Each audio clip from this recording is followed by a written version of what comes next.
Luke's story of Jesus' birth is massive compared to Matthew's. We get only 12 verses into the text in Matthew's and find the family on the run trying to escape Herod's massacre of the innocent. Before we can leave Bethlehem, our noses are rubbed in politics and pain, blood and sorrow, jealousy and murder. A week ago, all was calm, all was bright, in that warm, soft glow of candlelight. But today we hear the cry of children and the wail of Rachel, the ancient mother of Israel, who refuses to be comforted even from the grave. Are there any lessons to be learned from this sobering story? Angry outburst is from a king that has been repeated so many times throughout history. Remember last week's story about American Saint Nick? Just after their celebration, the Germans did their last ditch effort to extend the war, and every town that they retook was destroyed. One of our most popular Christmas stories is Dr. Seuss's tale about the day the Grinch stole Christmas. Just north of Whoville lived the Grinch, who hated Christmas. Maybe his shoes were too tight, maybe his head was not screwed on right. Most likely his heart was just 2 sizes too small. Whatever the reason, the Grinch, under the guise of Santa, steals all the presents, swipes all the decorations, and stops bells from ringing in hopes of keeping people from singing. Wherever there is hope and goodwill, wherever people gather in good cheer,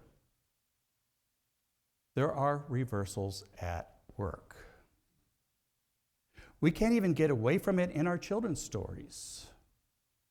We have to warn our children when they are yet young that evil is around us.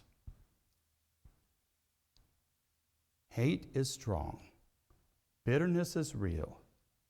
Greed is widespread. Terror brings fear. When the host of evil strikes us, however, those who suffer the most seem to be the children. A few years back, I was in Jerusalem, and I visited the Holocaust Museum. There I walked through a dark tunnel where one by one, day after day, all the names of the millions of children who died in Hitler's ovens are spoken. No one speaks in that tunnel. Then you step into a room with 6-foot high stacks of children's shoes gathered from those days.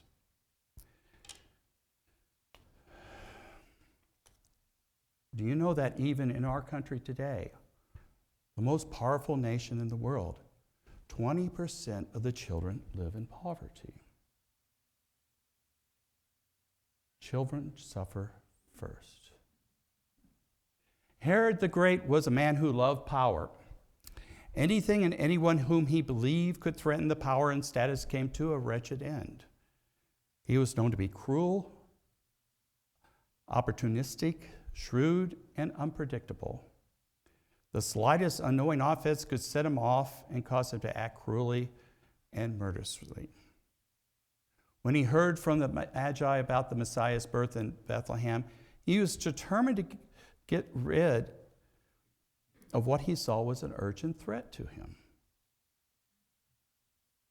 With God's help, the Magi were on to Herod's intent. When they reached Bethlehem, instead of returning to inform Herod about the whereabouts of the child, they chose a different route home.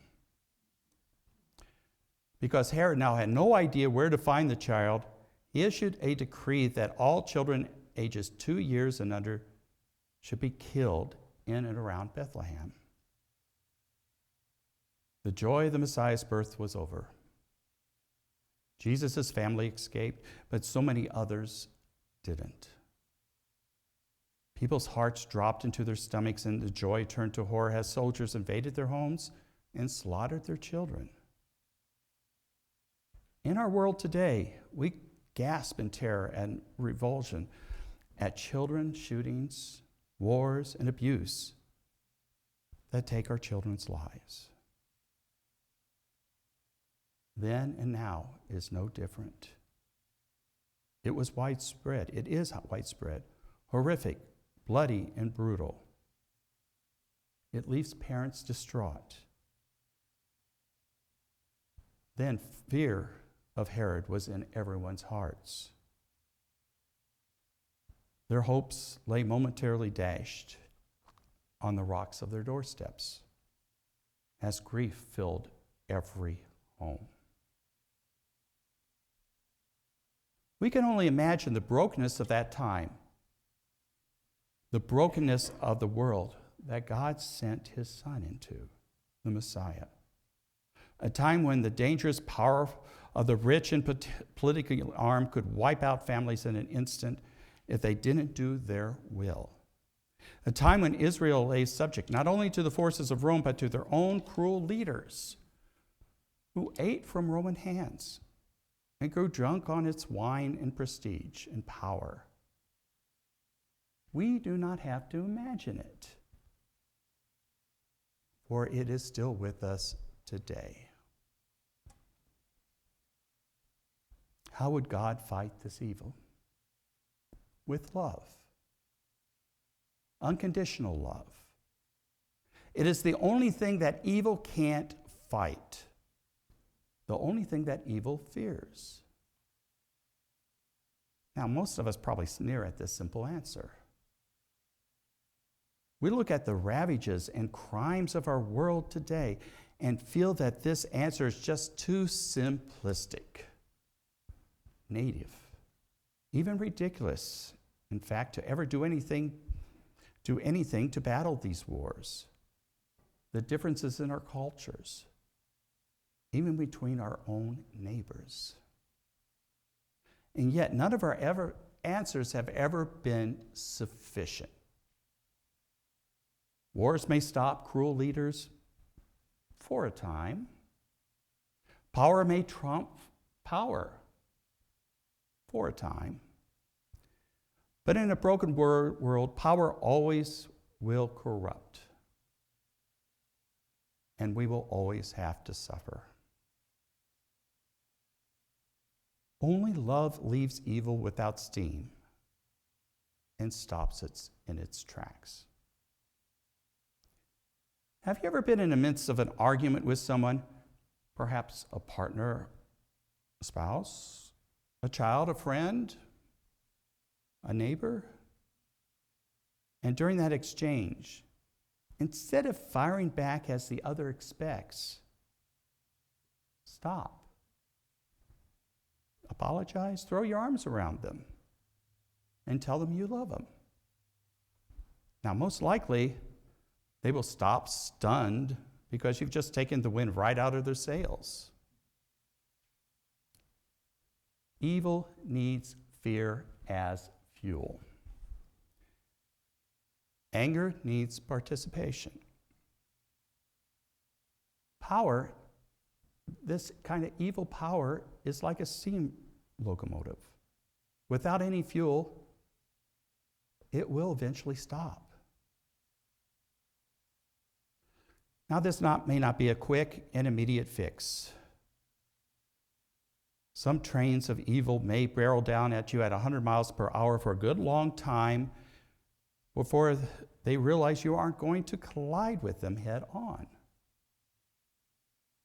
But eventually, love will calm their fear, and their fire will fade, for evil needs fear to function. Love, unconditional love, came into the world in the person of Jesus. Like a tiny seed, it takes time to emerge. It needs to slowly demonstrate itself, spread, and disseminate God's love, person by person, area by area, and little by little, until when confronted with the powers that be, it would proclaim a victory from the cross. Nothing can kill unconditional love. Perhaps that's why power fears it so much. Outside of God's own self, unconditional love is the only invincible in the entire world. Jesus' family would protect this gift of love, this healing, changing, Spirit-powered Son of God's gift to the world until the child would come of age and set out on God's active mission. From Bethlehem to Egypt, then in Nazareth, they would live carefully, pretty much under the radar, with the child until he grew into the man he was to become. Once Jesus set out on God's mission at the age of 30, the countdown to his death began. God would have 3 years to accomplish a plan of salvation, to provide an unknowing world with an unconditional gift. But in the end, God is victorious. Jesus' birth, life, and death all come with moments of great joy and moments of great sorrow. The story of life and heritage too comes with the experience of both sorrow and joy. But in the end, joy always wins.